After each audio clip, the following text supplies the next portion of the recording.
the 2024 MLB Draft, MLB Mock Draft, and MLB Player Comparisons episode of the College Baseball Experience is brought to you by the Underdog Fantasy app over there.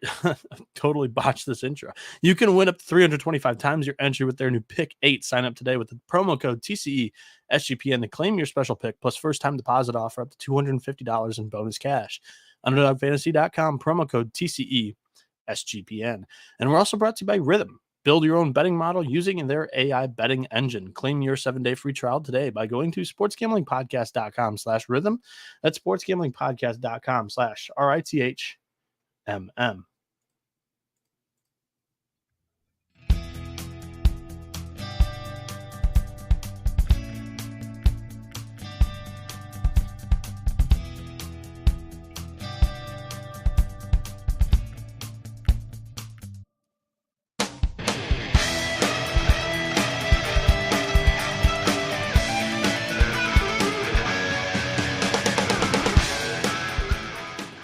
And we are live here back again on the College Baseball Experience. What's going on, everybody? My name is Noah Bieniek, and we have the NFL, the NBA, NHL drafts. They've all come and gone. Next on the clock is the 2024 MLB Draft. It's time for myself and SGPN to step up to the plate and deliver a mock draft, which everybody needs to have a mock draft nowadays. It's just people love this kind of content, and here Thursday morning I'm gonna have this mock draft, and then I've been putting out some graphics ranking players at each position. I'll be doing some specific position episodes coming up here before Sunday night's MLB Draft. My name is Noah Bieniek, in case you guys have never really tuned into the College Baseball Experience, but I follow amateur baseball all year long. Not as much travel ball as I used to. I used to know a lot of the best teams in every state. I still do if they're kind of some legacy or dynasty organizations, but new organizations and players that were in the MLB or claim to be pros step out and then they build something, and there's new stuff popping up left and right. It's a crazy scene right now, but not as much high school. I honestly, I disliked the high school, level of baseball. I preferred the travel in the summer circuit myself as a former college baseball player myself, and being raised by a baseball coach. I kind of geek out about baseball mechanics and statistics. I used those two skills to kind of, watching all these clips, my brain is wired to just think of who does this kind of look like. And I kind of have I don't know if I want to boast, but like a picturesque memory of a lot of swing mechanics and pitching mechanics, because that was a way that we got better throughout the youth stages, is you would pick a player or two that you really liked and wanted to model your game after. And I used those kind of skills to label all 39 first-round picks with MLB player comparisons. This year's Major League Baseball draft takes place once again during the Midsummer Classic festivities. Day one of the draft is going to be Sunday, July 14th in Arlington, Texas, prior to Monday's Home Run Derby and Tuesday's All-Star Game. The event's popularity has grown exponentially since moving the date and location near the All-Star Game. Fans in person and many front offices on site have helped improve the viewing quality a lot. And the Cleveland Guardians will be on the clock, number one overall, at 7:00 p.m. Eastern on Sunday. I'm reading off of kind of the intro of my mock draft article. The podcast itself, I encourage you guys to watch this on YouTube, because I'm going to be uploading a lot of highlights while talking on this show. So if you're listening to this on audio form, I encourage you just to flip on YouTube, and if you hear of a player that you're interested in, I've picked out one of my favorite highlights for all 39 players that I'll be listing throughout this show. If you're not aware, the MLB Draft is unlike any other pro sports draft out there. Sometimes the teams do not select the best player available. Each team is given a bonus pool prior to the draft. The teams can spread that money among all of their picks throughout the 20-round extravaganza. Some teams will elect to spend less on their early picks in order to use more money on their picks later on in the draft. In past years, the best MLB mock draft has only predicted 4. That's correct. 4 correct landing spots. I do not have any sources. I firmly believe, I mean, I followed this for quite a few years, done one mock draft every single year. I used to follow a lot of the rumors and the whatever sources people would claim. In my belief, I don't think anybody knows shit. 75% of the information from sources in the MLB organizations filtering out information, they do so falsely, in my belief, just sending out smoke screens. That way other organizations don't have any idea of what they're actually wanting to do. Instead, most of the picks in my MLB mock draft in this video will be based on past draft history. I believe most front offices draft based on their organizational strength rather than their team's needs currently this year. So with all that said, wish me luck. Let's jump into this. Pulling up our first highlight here, copy paste into my web browser. Let's load up our format that we're going to use. Let's share my screen. Let's go with the number 1 overall pick for me to the Cleveland Guardians is going to be Travis Bazzana. And here's a highlight for you. Wind absolutely whipping from left to right here on this highlight. I'm just going to let them loop. But Cleveland's traditional early draft approach is selecting talented middle infielders. In 2023, they attempted to revamp a power anemic farm system leaning on infielders with pop. The Guardians lead the MLB with 9 underslot draft selections since 2012, when the bonus pool era of the MLB draft began. Travis Bazzana checks all of the boxes that the Guard Dogs will be looking for, and he's going to be cheaper than college baseball's home run king, Charlie Condon. The Sydney, Australia native has a Cape Cod League MVP award to his name. Thanks to his power, his hit for average approach, and speed tools, Bazzana finished his junior season at Oregon State with a .407 batting average, 1479 OPS, 28 home runs, and a 76-37 strikeout to walk ratio. And he had 65 career stolen bases in 3 seasons. Bazzana's swing mechanics and player archetype earned him an Edouard Julien MLB comp from me. Let's go a little bit more in depth on number 1. I think a lot of people want to hear my thoughts on this. There's been a lot of smoke recently of them really wanting to, do a big haircut and possibly go down to JJ Weatherholt, another lefty, smaller in stature, pretty physical shortstop, but projects to be a second baseman or third baseman long term. And he's kind of already filled out as well. Same with Bazzana. There's not a whole lot of projection. It's kind of, they're going to be quick, immediate impact bats. But Cleveland's always tight-lipped, never allowing rumors to get out of their camp. And for me, a lot of people have been saying JJ Weatherholt.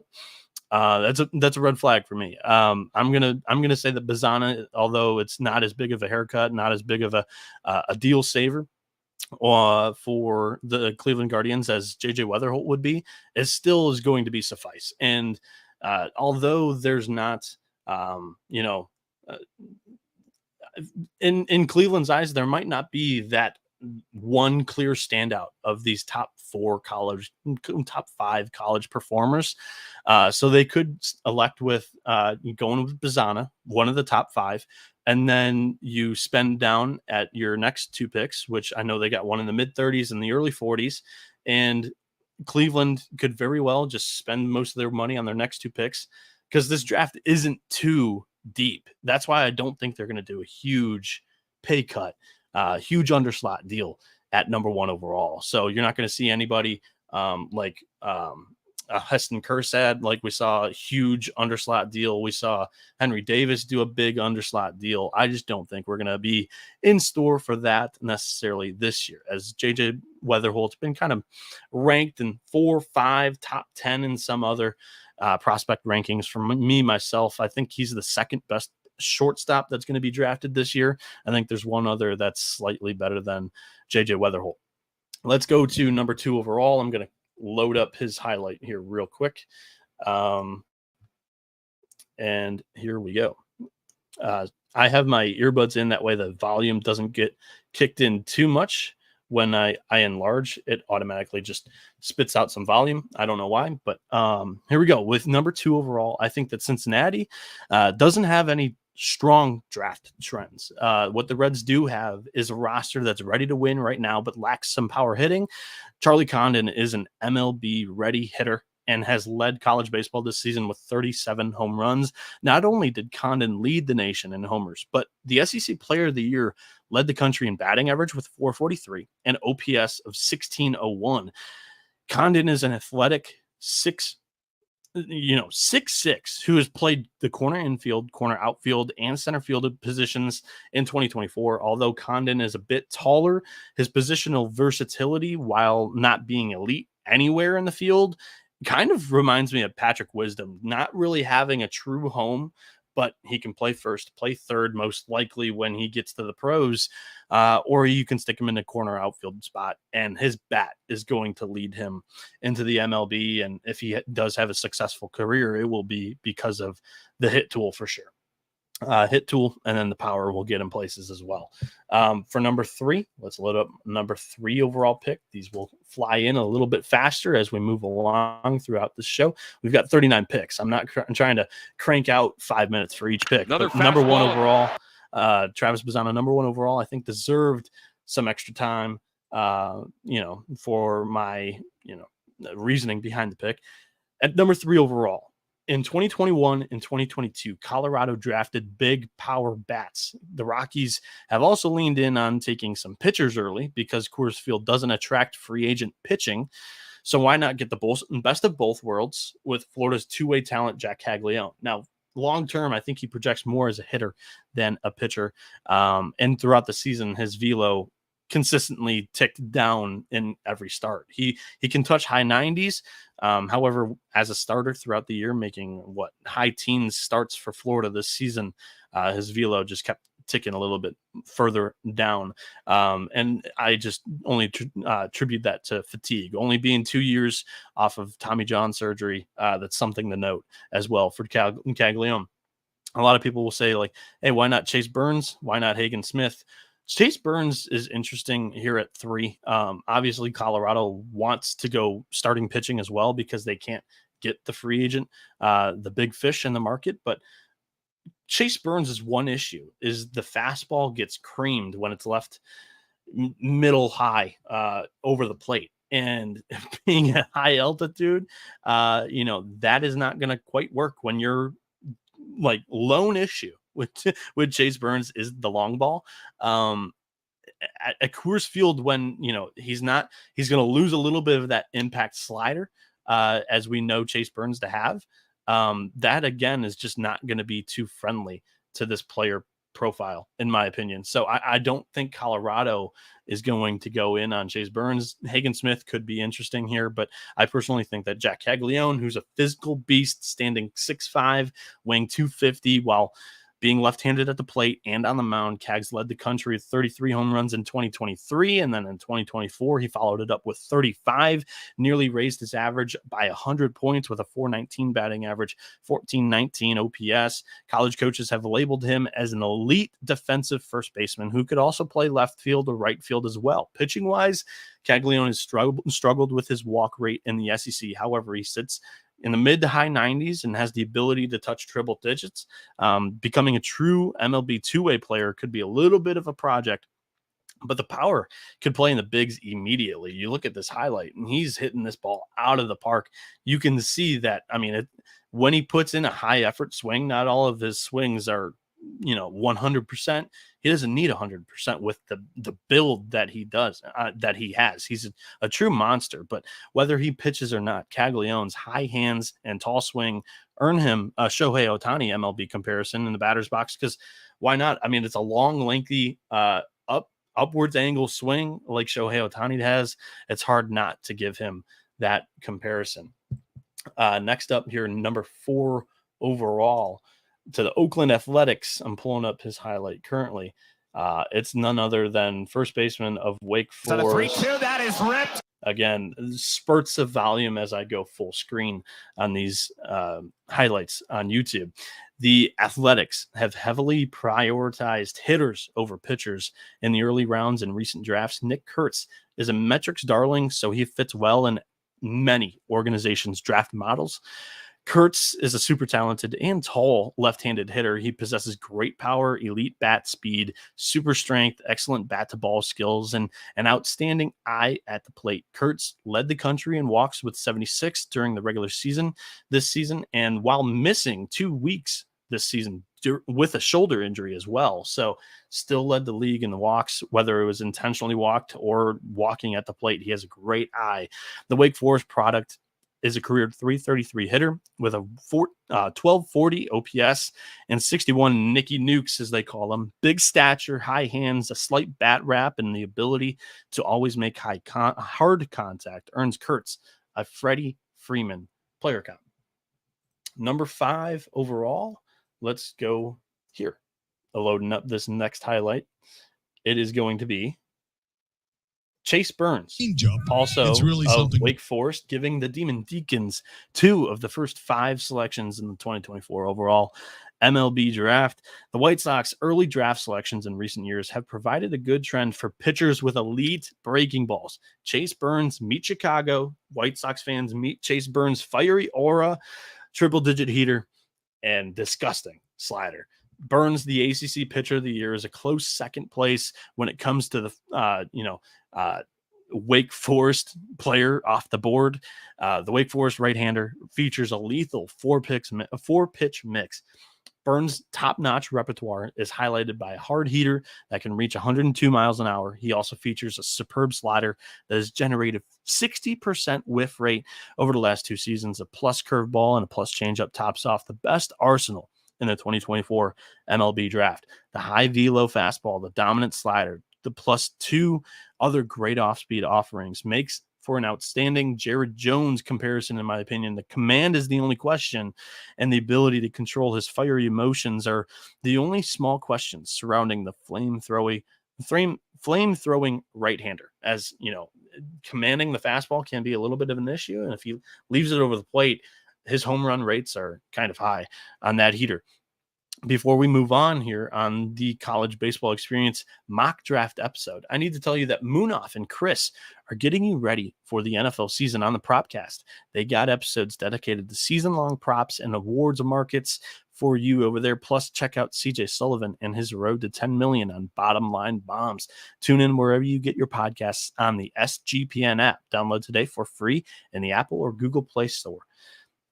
Pick 8 is now live on Underdog Fantasy. Create entries up to 8 picks, and Underdog will automatically double flex your entries so you can miss up to 2 picks and still win your entry. With more picks to make and extra ways to win, the excitement is higher than ever, and the best part is that you can win up to 325x your original amount.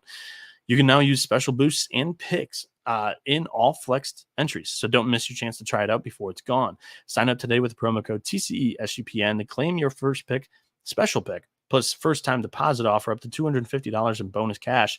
UnderdogFantasy.com, promo code TCESGPN. Circa Sports is back with Circa Survivor and Circa Millions, giving away $16 million in guaranteed prizes. And of course, Circa contests have no rake. Circa Millions pick 5 NFL teams ATS against each week and compete for $6 million or survive the NFL gauntlet to claim your $10 million prize. Sign up today in person at Circa Sports between now and September 7th and use a proxy to play from anywhere. We even have a deal with Football Contest Proxy to save you $50 with promo code SGP. Don't have a trip booked for Las Vegas yet before football? Ultimate Contest Weekend is a great time to go hang out with Ryan and Sean of the Sports Gambling Podcast and enjoy some of the open bar events at the greatest sports book in the world, Circa Las Vegas, August 22nd through August 24th.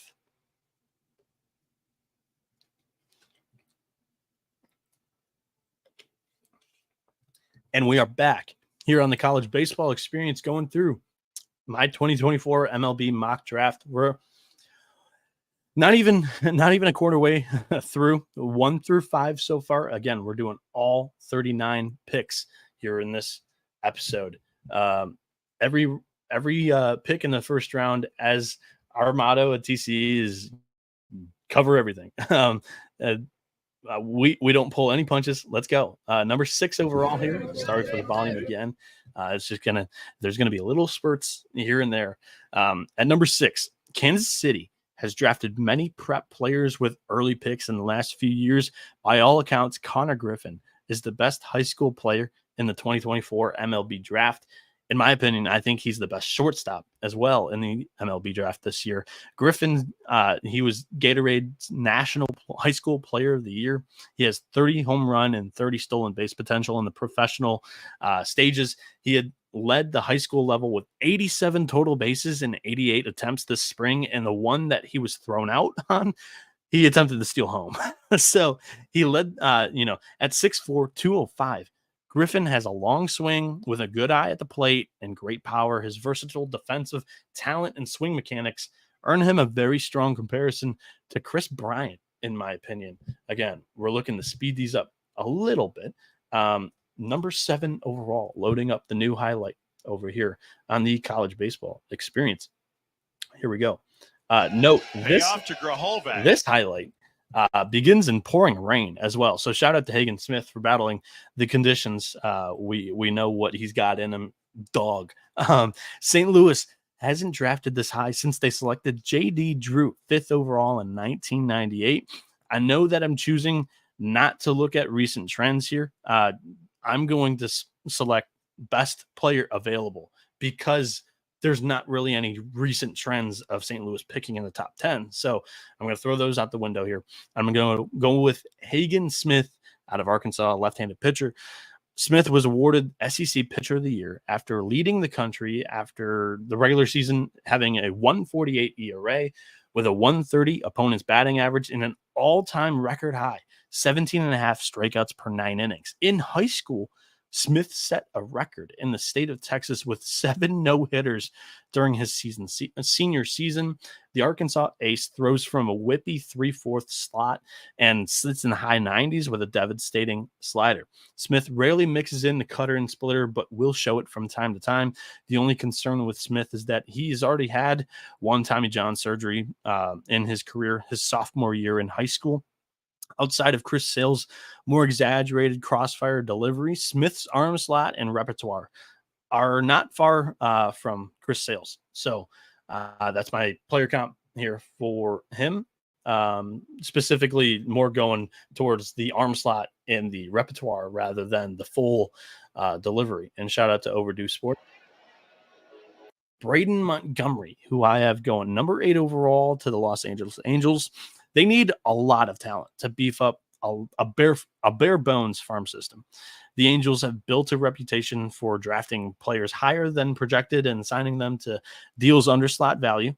Because of a broken right angle, Braden Montgomery may qualify at number 8 overall for just that. The Angels have made 6 cuts, 6 under slot deals since 2012 when the bonus pool was created. So 66.7% of their first round draft picks have been under slot deals.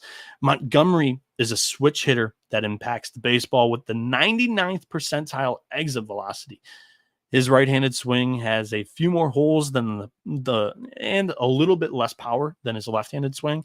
With a good approach and bat-to-ball skills, Beaumont was no doubt one of the top 5 prospects in this year's class. The untimely injury in the Super Regionals of the NCAA tournament will cause him to slip just a bit. However, when healthy, his elite athleticism and excellent arm strength, former two-way talent, he used to be a right-handed pitcher on the mound, it's going to help him be an elite, all-around outfielder. The strong arm, switch-hitting power, and similar swing mechanics make me label Montgomery an Anthony Santander comparison for his MLB comp. We're going to number 9 overall here. The slide stops for the hometown kid. Pittsburgh Pirates, I have them going with JJ. And shout out to my guy, Jake McKeever, for this highlight. All of them just kind of recycled, but I specifically pulled his on this one. Pittsburgh hired away Boston's scouting director, Justin Horowitz, this past offseason. In recent years, the Red Sox have valued hitters much more than pitchers because of their early selections in recent years. If that's the case, it sets up the Pirates to select the falling middle infielder, JJ Weatherholt, again. A lot of mock drafts have him going a little bit higher. The West Virginia shortstop was listed as the 2024 MLB Draft class's #1 overall prospect in the college preseason, and they labeled him the best pure hitter in the class. I believe that I would take him in the top 5 picks, honestly. However, it didn't kind of fall into some of the trends, and I think that when best player available came into play, I liked Hagen Smith at 7, and also just didn't quite fit some of the other recent trends. So 2 hamstrings also have 2 hamstring injuries, I should say, also this year have kind of scared away some front offices, but Pittsburgh's probably going to be JJ Weatherholt's floor in the 2024 MLB Draft. In 2023, Weatherholt won Division I's batting title and Big 12 Player of the Year with a .449 batting average, 1299 OPS, 35 stolen bases, and 16 steals. Some scouts suggest that Weatherholt may not be a good enough shortstop at the next level. So the potential to be a second baseman and also kind of a wannabe shortstop, I guess, with a huge open stance out of the left-handed batter's box, earn Weatherholt a slight comp to Ozzie Albies' left-handed swing for me. We're going to number 10 overall here now, loading up this highlight as well. And we've got, out of the prep ranks, I'm going with Bryce to the Washington Nationals. Again, sorry for the slight volume spikes throughout this episode. It's just I'm trying to make it a little bit of a better watch on YouTube and make it a little bit different than my article that's going to be coming out here on sportsgamblingpodcast.com. Washington also made a new hire in the front office this offseason. Brad Cholik from Baltimore. Cholik is the Nationals' new senior director of amateur scouting. The Orioles also take tooled out hitters early in drafts, assuming that the Nats adopt this theory. I have mocked Bryce Rayner for their selection. Rayner, who's 6'3", 195 at shortstop position, has everything it takes to be a 5-tool player at the next level. He's also seen in some prospect circles as a right-handed pitcher at the next level as well. So if he fails at the plate hitting wise, he could definitely turn into a good arm. He's got outstanding arm strength, power to all fields at the plate, and great speed, which makes he makes consistent hard contact. If he doesn't go to the fence, he's constantly a threat for extra bases, and he's a solid defender at shortstop with a similar build and a load in his swing. I draw a Gunnar Henderson MLB comparison for Rayner here, as we have now concluded the top 10 here in this MLB mock draft. Before we get to the last 29 picks in the 2024 MLB Draft, if you're betting on player props, then you need to download the app Rhythm. Rhythm is the go-to sports betting tool that transforms complex data into actionable insights, empowering bettors with smarter data-driven decisions. Unlike other platforms, Rhythm combines advanced predictive analytics with an intuitive user experience, making betting both easy and enjoyable. Rhythm's predictive models were born from the brains of MIT data scientists and quants with over 3 years of data that help you drive you to better AI-backed betting decisions. Rhythm's projections have been red hot for the WNBA and golf. Claim your 7-day free trial today by going to sportsgamblingpodcast.com/rhythm. That's sportsgamblingpodcast.com/rhythm. Okay, we're home free on today's episode of the College Baseball Experience. Checking in on YouTube, Shanoa, what's up to you? 3:12 a.m. He's tuning in. He says a little bit late to the stream. Pirates fan, though. He will have a few Bucko draft-related questions to see what you might think. He goes, I put a nice little bet on JJ to go #1 overall. At the beginning of the show, probably like 6 or 7 minutes in, I went through my analysis on the number 1 overall pick, went pretty deep, gave it a few minutes there for sure. He says Rayner will be the first high school player picked.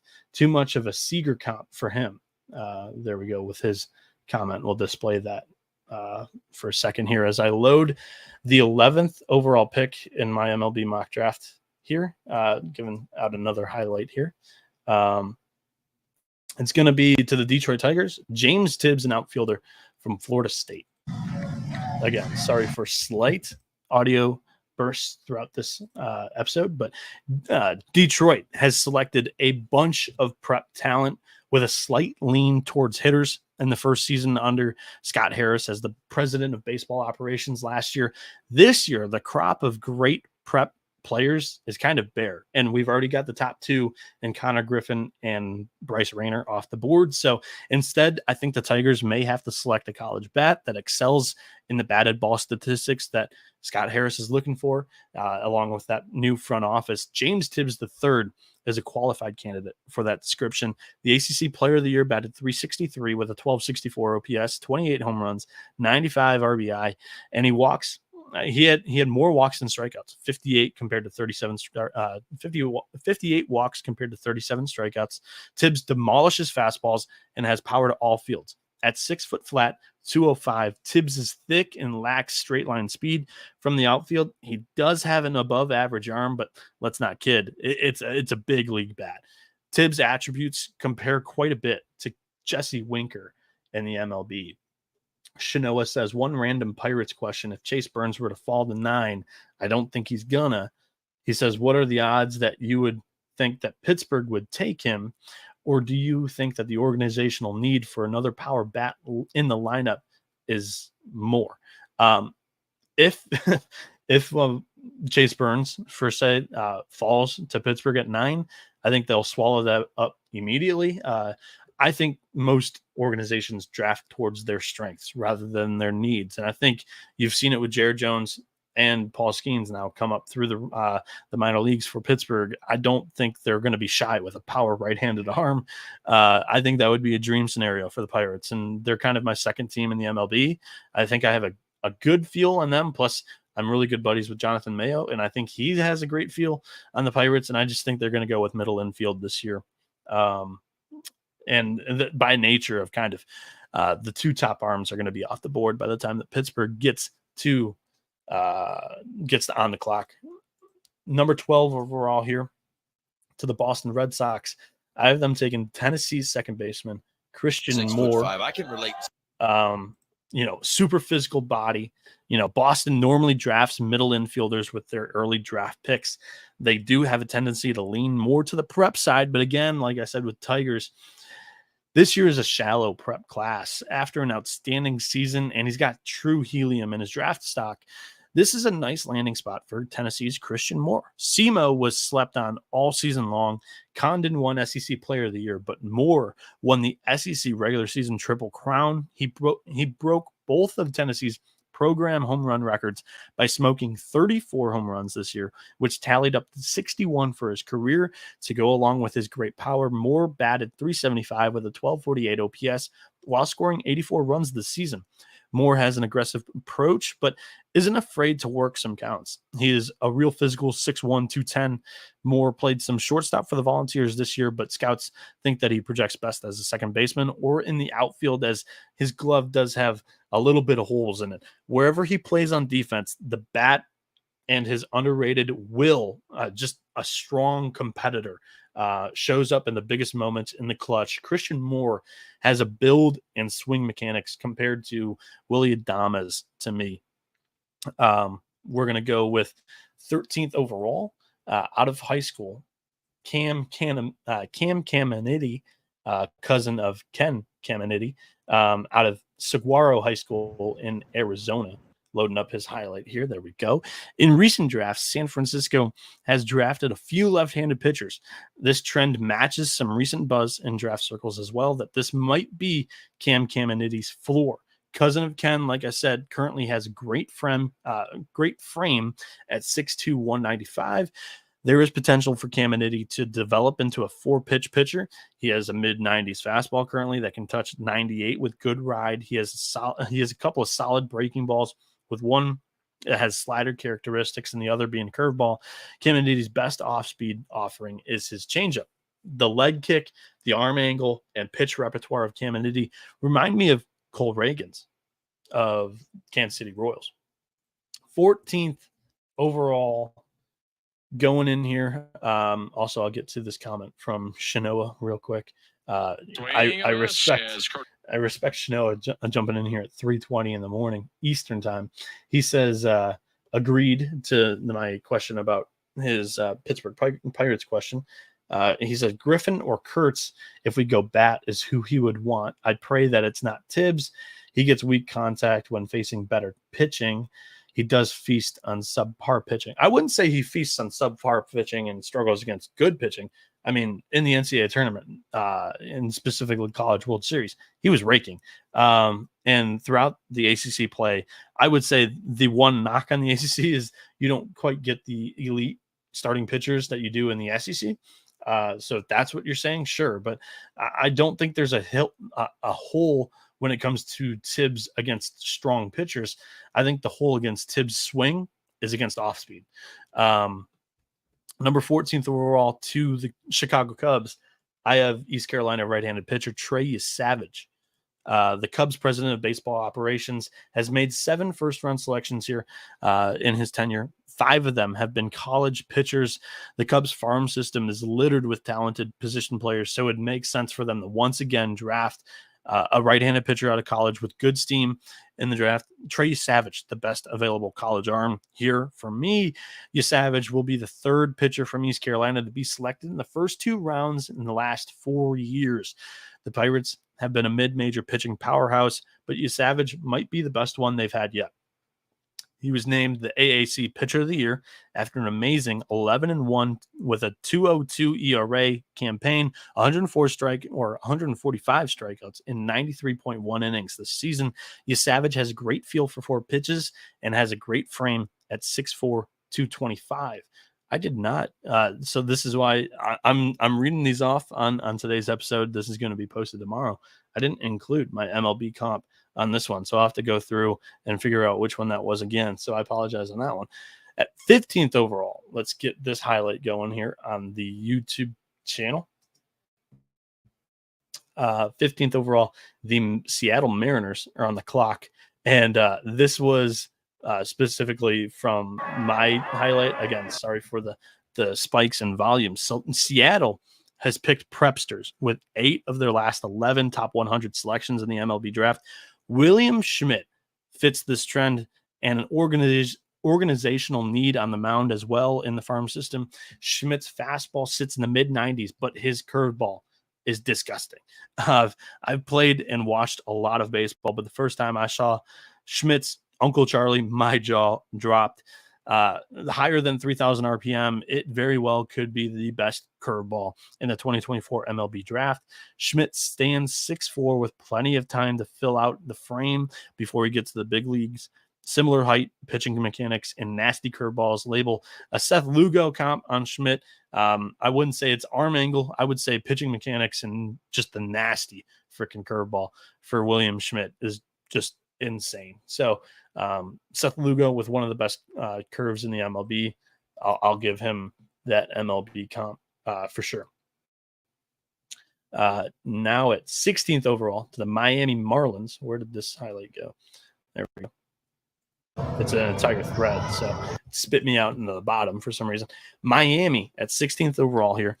The Marlins have selected 4 high school pitchers over the last 3 years inside the top 100. If the Marlins stick to their organizational strengths, which is developing pitchers, it's no secret. Cash Mayfield could be the next guy for the Marlins. Mayfield is a long, lanky lefty with a 3/4 arm slot, a low to mid-90s fastball, a strike thrower who misses a ton of bats. Mayfield has an arsenal that really performs despite not yet possessing some of the high octane of his peers. Mayfield's physical build, arm slot, and fastball all draw an MLB player comparison for me of Nick Lodolo for Cash Mayfield. 17th overall, the Milwaukee Brewers are on the clock, and I have them selecting, possibly the most tooled out player in the MLB draft this season.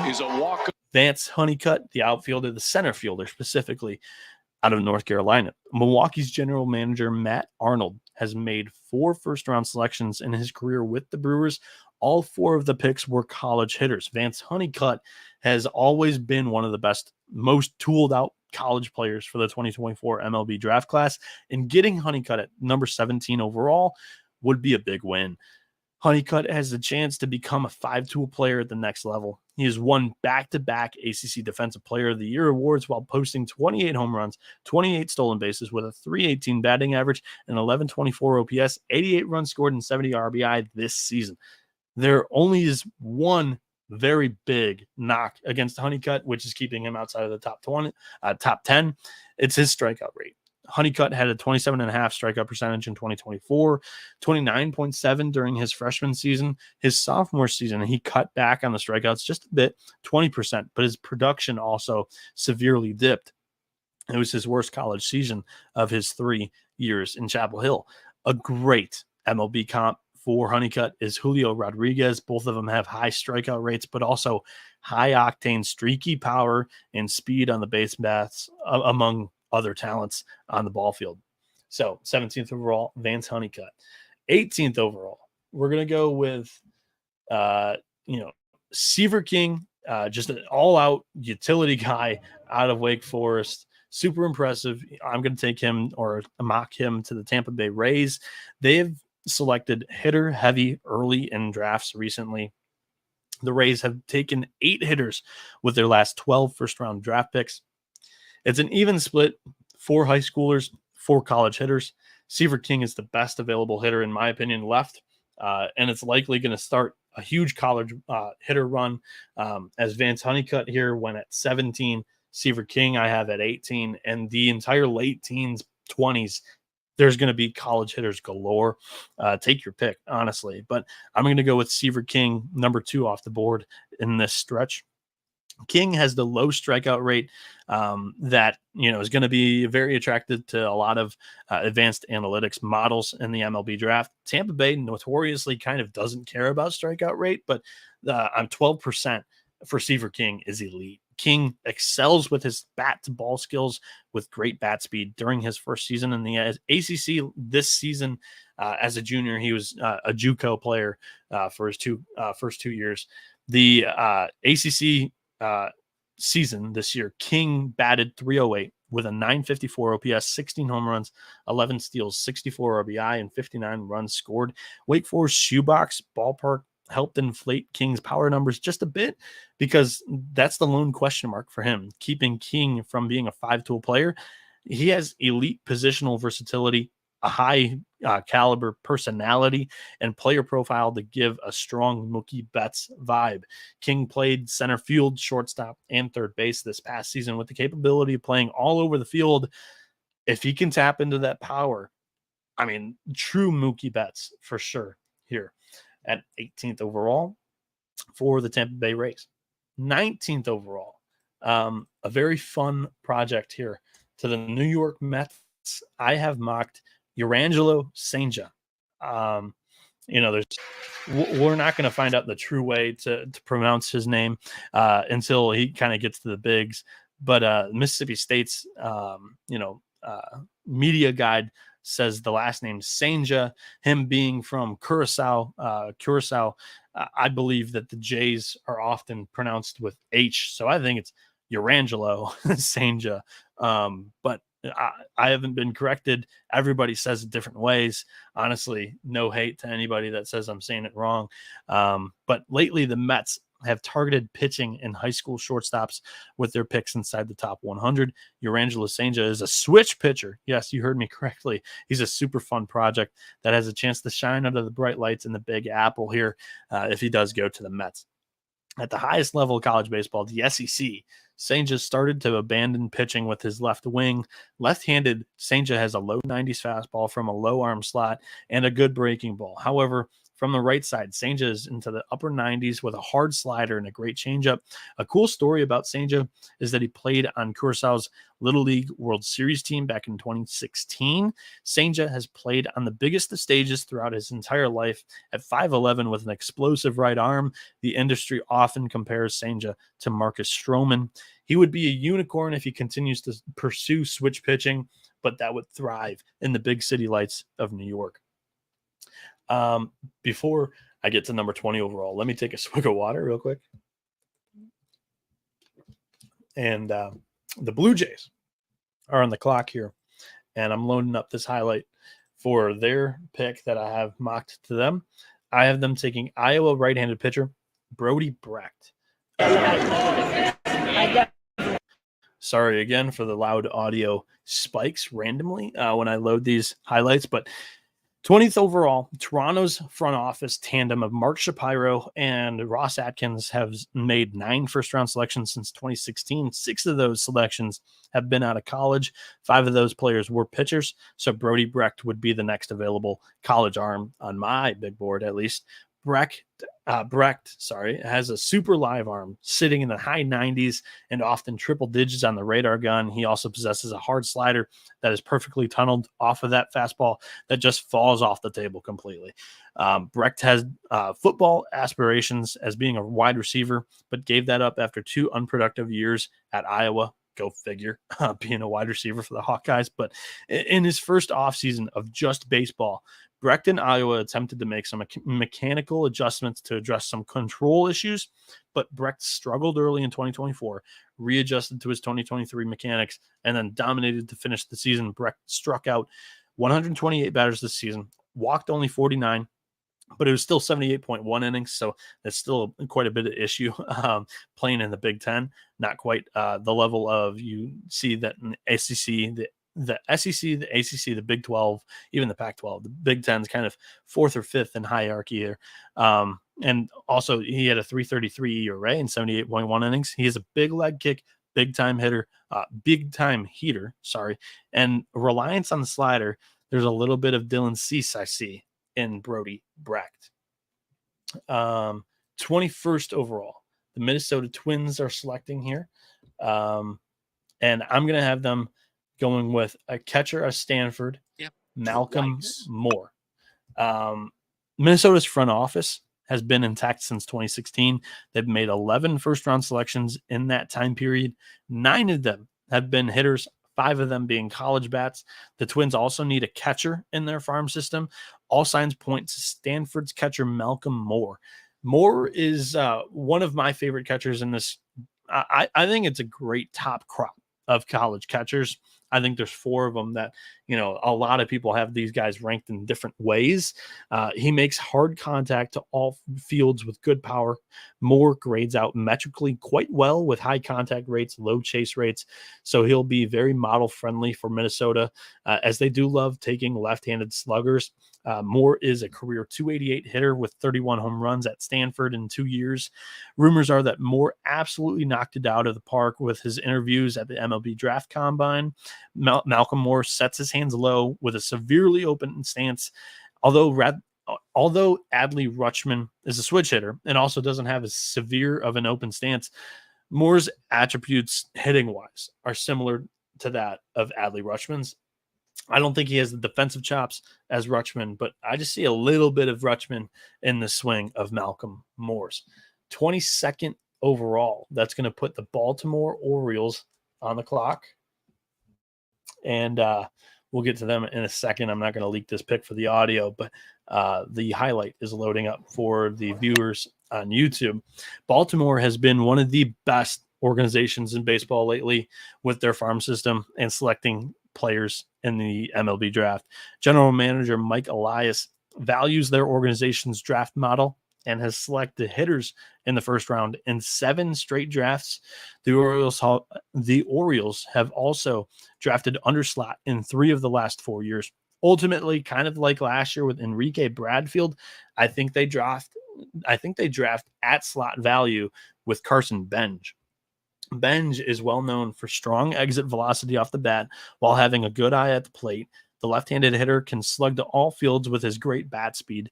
Benj batted 334 or 335 with a 1109 OPS, 18 home runs, and a 151 WRC plus in the Big 12 this season.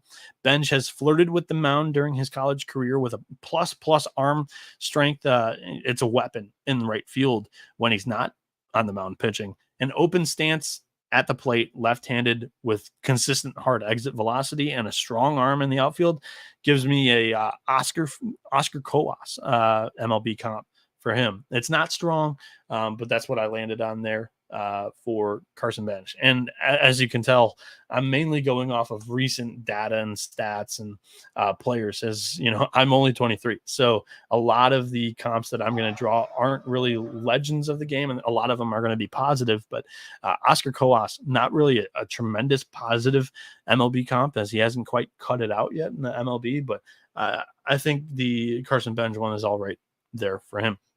23 overall.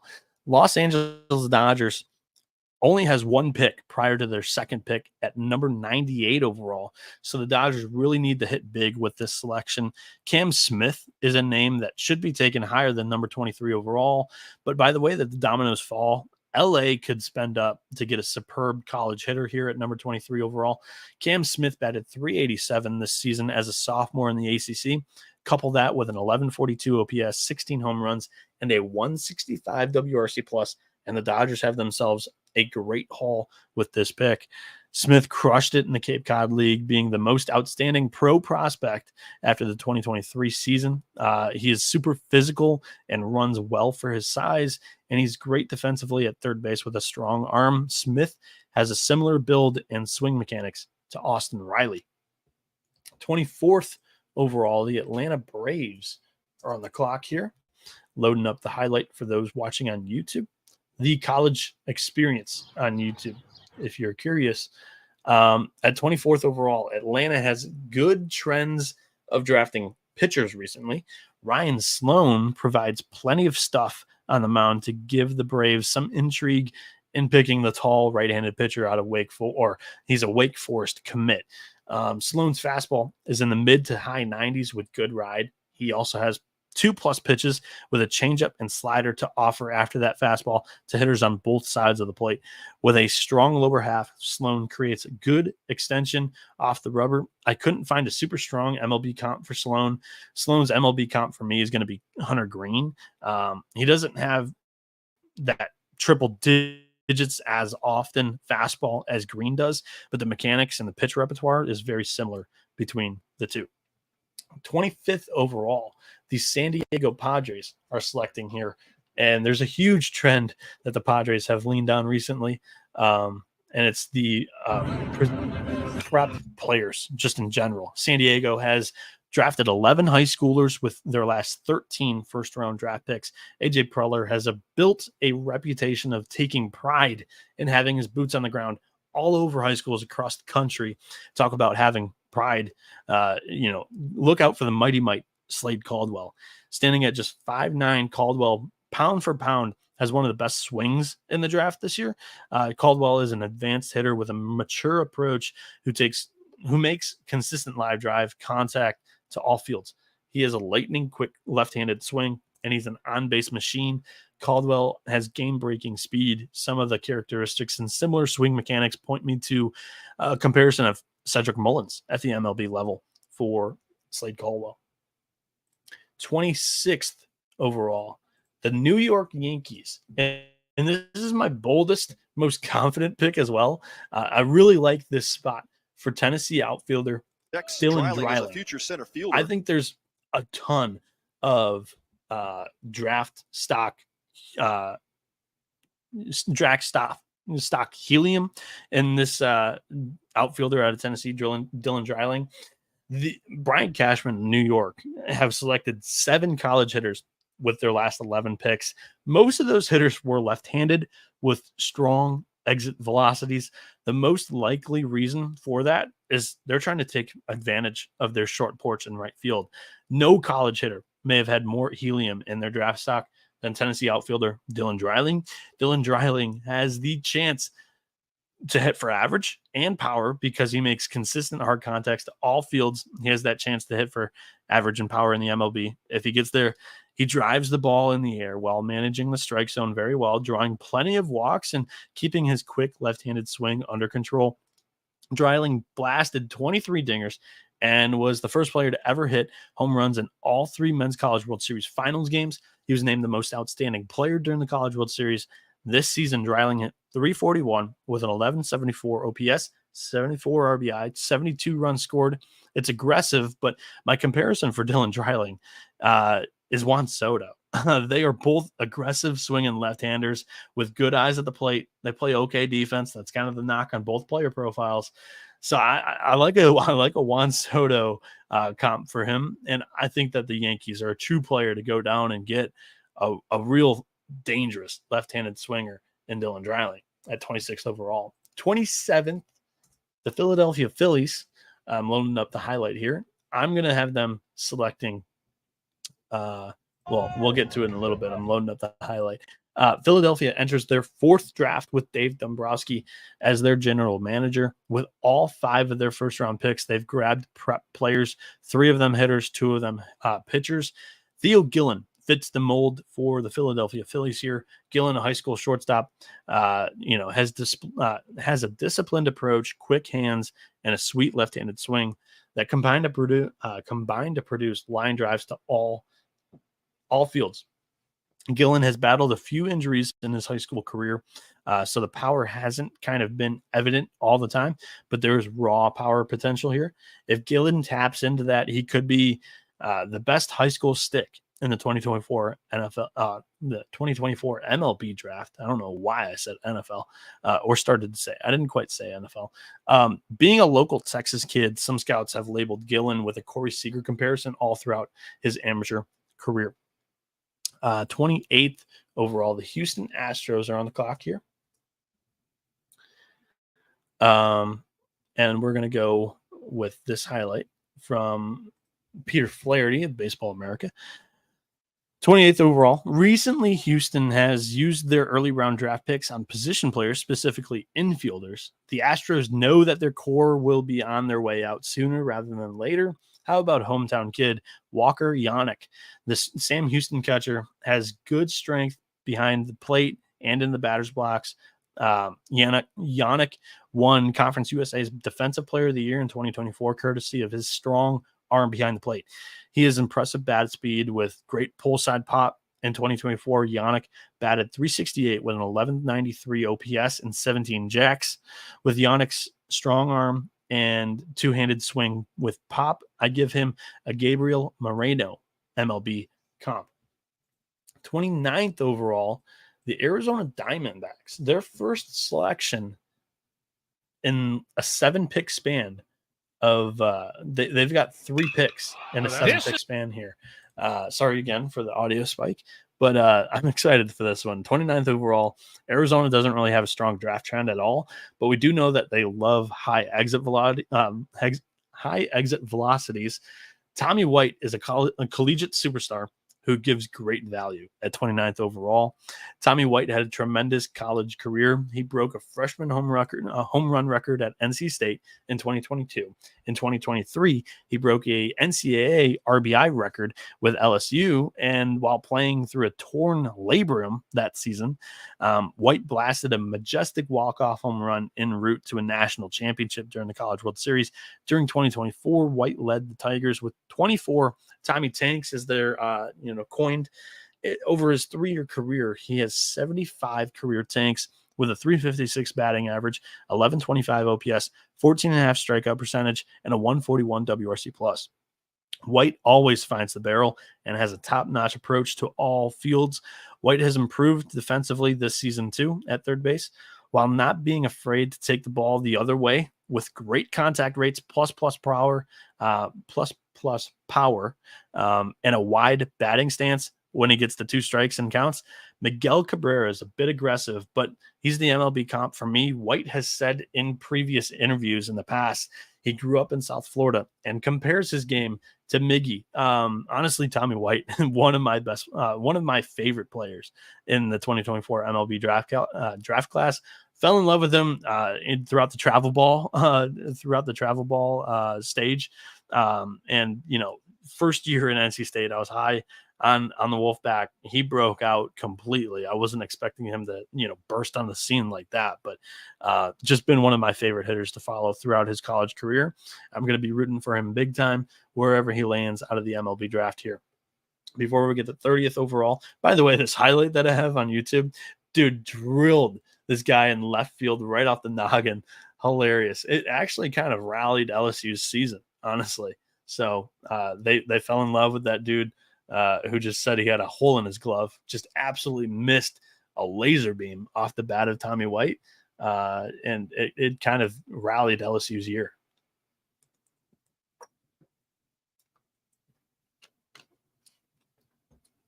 All right, swig of water down.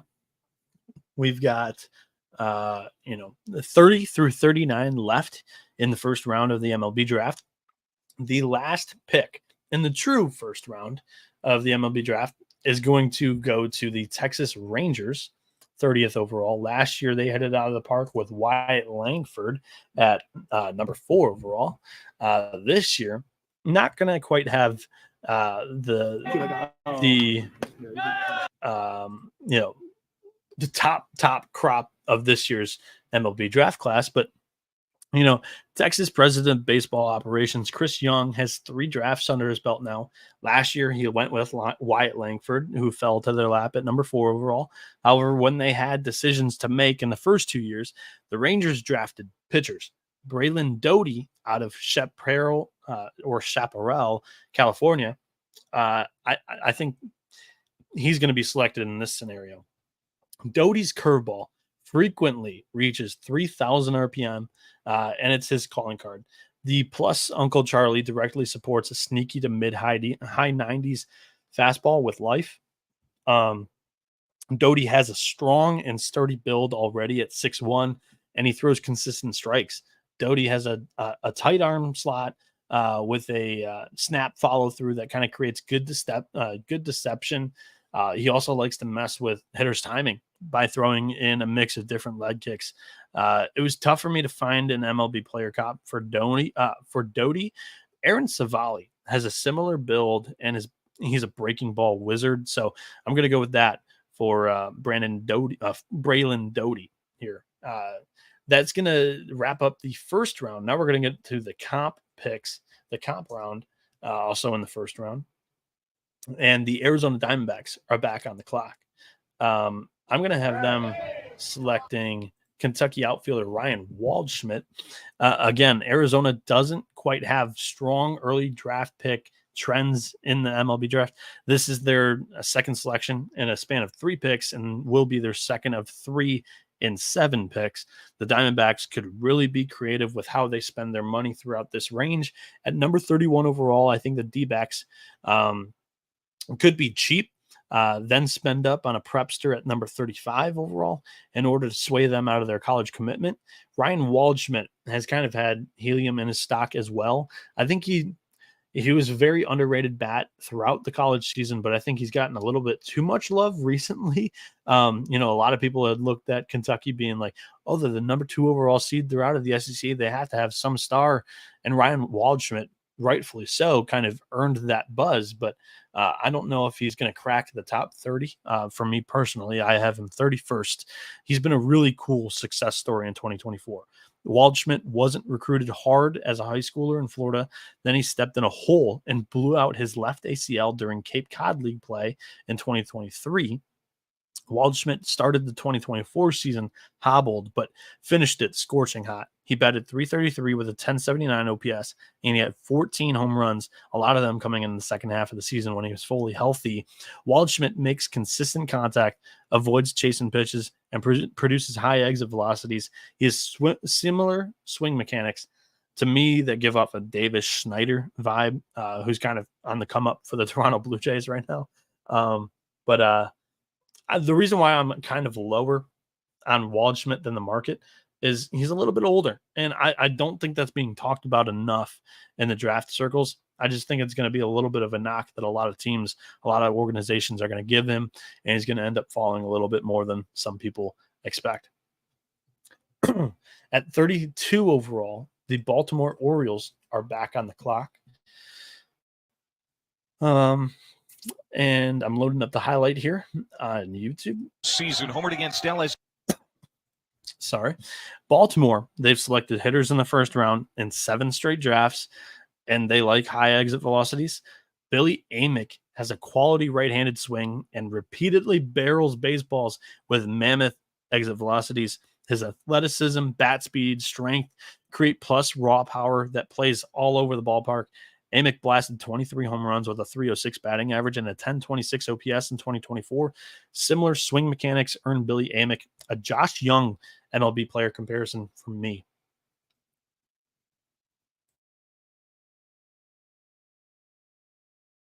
Sorry, I had a cough there. Gotta grab another swig of water. 39 player previews is killing my voice. I'm trying to get it through in this short amount of time.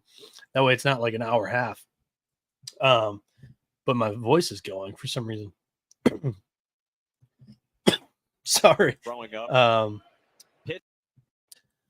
33rd overall, Minnesota Twins are back on the clock. Their front office has been intact since 2016 again. I'm going to read the same intro. They've made 11 first-round selections in that time period, 9 hitters, 5 of them college bats. Also, the Twins love their left-handed hitters. So, Carvar's Tears draft stock rose quite a bit after playing some center field during the College World Series. Tears possesses a flat left-handed swing with wicked bat speed and strength, generating a lot of hard line drives. He is super physical with good speed and above average defense in the outfield. Tears batted .324 with a 1070 OPS and 20 tanks. Tears has a similar hand position and bat path to that of Alec Burleson in the MLB. Sorry, voice is giving out on me after hour 6 of consistent talking. At what? 3:52 a.m. Eastern. Next up, 34th overall to the Milwaukee Brewers. Again, their general manager, Matt Arnold, has made 4 first-round selections in his career with the Brewers. All 4 of them have been college hitters. Blake Burke, another Tennessee slugger here, comes off the board. That's 3 in a row, and I have it being 5 in the first round. 4 would be an all-time record. 5 blows it out of the water. Burke is a sturdy left-handed first baseman, 6'3", weighs 240 pounds. He's put some plus light tower power on display during his days with the Volunteers. This highlight specifically is maybe the furthest baseball I've ever seen hit off a bat. This is back in 2023 in the Hattiesburg Super Regional. Absolute moonshot of a home run. I think it's still flying right now, but if you see in the very, very background beyond right field, it lands in the church parking lot over there at Pete Taylor Park.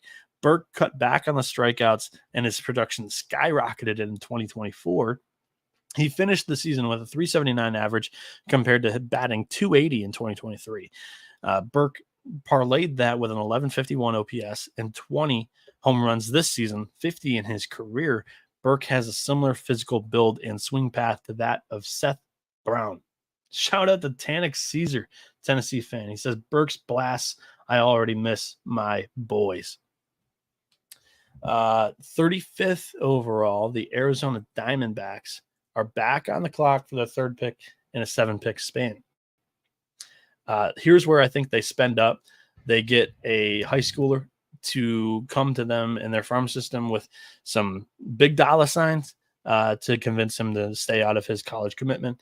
Like I said, for that number 31 overall pick, the Diamondbacks will most likely use at least one of these picks to throw just a ton of cash at a high schooler with a very high ceiling.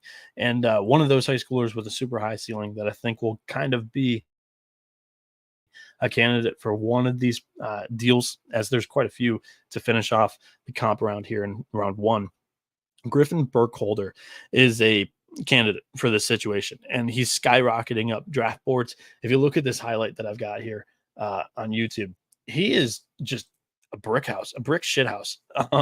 Burkholder's name, he's floating around everywhere right now, possibly is like a faster moving high school bat and possible, underslot or overslot deal late on day 1. He has super speed, will likely cause havoc on base paths in center field as well. The West Virginia commit has a strong athletic frame that gives him raw power with some fine tuning at the plate. Burkholder has the possibility of becoming a 4-tool player in the bigs minus the arm strength. That's the one knock on the player profile. But the dream scenario would be a MLB player comparison to Byron Buxton. So excited player to dream on if you're a West Virginia fan. But personally, I don't think he's going to quite get to Morgantown's campus as he's just on the rise, on the come up, on a bunch of draft boards right now. The 36th overall pick, the Cleveland Guardians are on the clock. Traditionally, again, their early draft approach is selecting talented middle infielders. They're going to do that with one of these two picks they have in the top 40. If they get the talented middle infielder at number 1 overall, they could be enticed to go with a talented pitcher and throw some cash and keep them out of their college commitment. But personally, I think they might double down. Like if you get either Travis Bazzana or JJ Weatherholt, neither one of them are like a true shortstop player type. And they might want a shortstop as well in this draft class. Wyatt Sanford, with some money saved at 1-1 on Travis Bazzana, I think they'll be able to save 400, 500, 600K. I think they'll use a lot of that money to throw at Wyatt Sanford or somebody similar at number 36 overall. Sanford, a Texas A&M recruit, has a mature gap-to-gap approach. He makes good swing decisions. It's a good-looking, quick, loose left-handed swing. And if Sanford develops power, he could really pack a punch. But his calling card is the excellent defense. Sanford has great side-to-side range with a plus arm. His father, Chance, had a cup of coffee in the big leagues as well. With his arm strength and top-notch defensive capabilities, Vidal Brujan is the MLB player that I'm going to compare him to for this exercise. 37th overall, the Pittsburgh Pirates are on the clock. Back again, the Pittsburgh Pirates. And I'm going to have them selecting, just a monster. Once again, Pittsburgh hired away Boston's scouting director, Justin Horowitz, this past offseason. In recent years, the Red Sox have valued hitters much more than pitchers in their recent selections early on in MLB drafts. So I think Pittsburgh's going to have the same mentality. I don't think they're really going to go pitcher if they truly do have a decision and somebody doesn't fall to them in this spot. So Dakota Jordan is a super fun player profile. Jordan has lightning fast bat speed, one of the most powerful right-handed swings in the 2024 MLB draft class. He is super physical, has elite speed, and a plus arm in the outfield. Everybody knew that there was going to be a butt coming, right? Because he's going 37th overall. Jordan had a strikeout rate of 29% at Mississippi State this spring.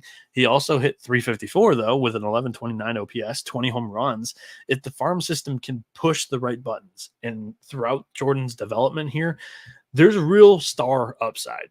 All of Jordan's physical characteristics and attributes point me to an Adolis Garcia player comp in the MLB. 38th overall, the second to last pick in the first round of the MLB draft. The Colorado Rockies are on the clock here.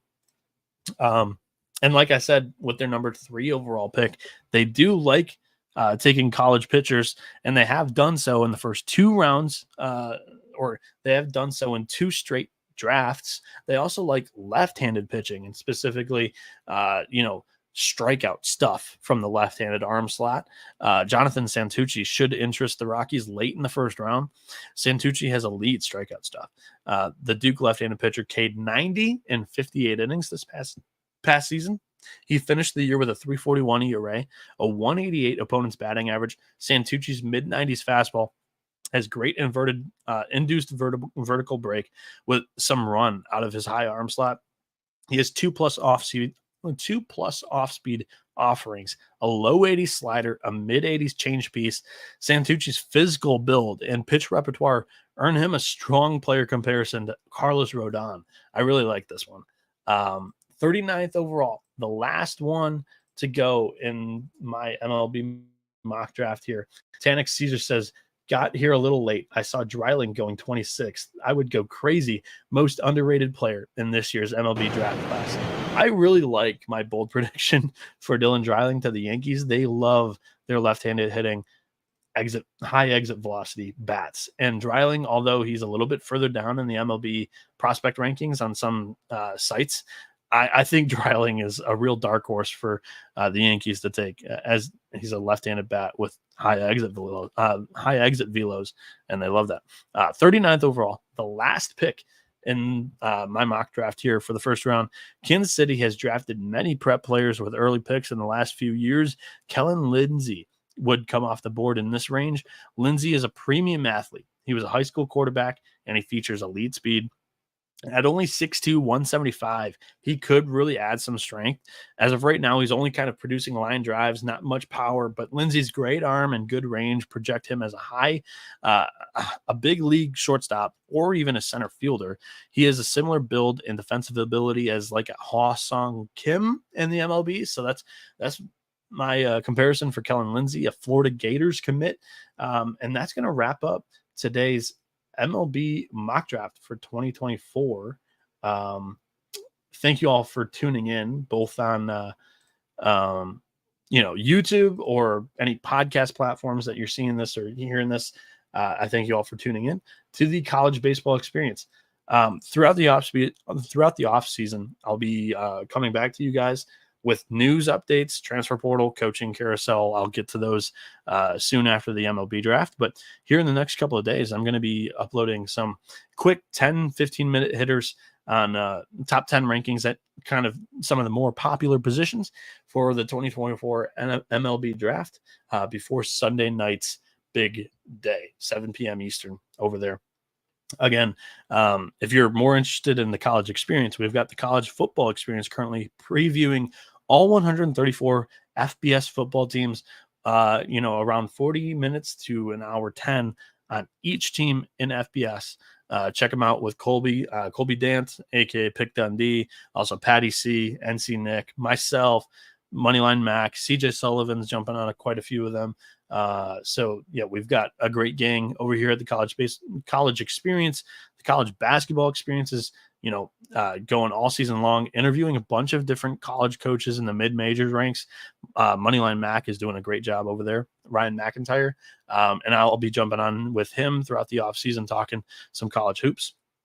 And like I said, college baseball, if you're specifically a fan, you like a lot of the prospect talk, I'm going to be venturing out here to do a special show on some of the best high school prospects that did not sign or will not sign into the MLB and will end up playing in college.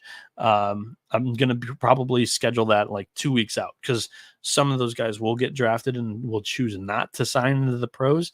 And there's going to be needed some time in between when some of these guys figure out what they're going to do. So that's going to be the delay that causes that specific episode, but there should be a way too early 2025 MLB mock draft in the well that I'm already working on, that I'll do here coming up soon for the show. And like I said, I'll touch on a lot of the transfer portal stuff as we saw Anthony E. Jensen tonight commit to LSU baseball for the 2025 season.